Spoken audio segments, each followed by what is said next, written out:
ഈശോ മിശിഹായ്ക്ക് സ്തുതിയായിരിക്കട്ടെ.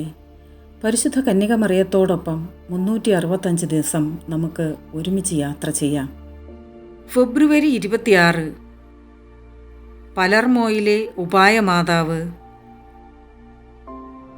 1064 നോർമൻ സഹോദരന്മാരായ റോബർട്ട് ഗീസ്കാറും റോജർ ഒന്നാമനും കൂടി അറബികളുടെ നിയന്ത്രണത്തിലുള്ള പലർമോ വളഞ്ഞു. എന്നാൽ ഒരിനം ചിലന്തി വിഷം ക്യാമ്പിൽ വ്യാപിച്ചു. മാതാവ് റോജറിന് പ്രത്യക്ഷപ്പെട്ട് തീ കൂട്ടുവാൻ കൽപ്പിച്ചു. അദ്ദേഹം അത് ചെയ്യുകയും പകർച്ചവ്യാധി സുഖപ്പെടുകയും ചെയ്തു. എന്നാൽ അവർക്ക് ആ രാജ്യം വിട്ടുകൊടുക്കേണ്ടി വന്നു.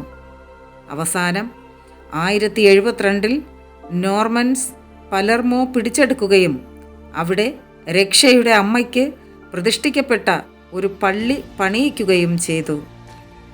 1951 ജൂലൈ 16 തിരുസഭ ചട്ടമനുസരിച്ച് ഉപായമാതാവിൻ്റെ രൂപത്തെ കിരീടധാരണം ചെയ്തു. സെപ്റ്റംബർ 8 തിരുനാൾ ആഘോഷിക്കുന്നു.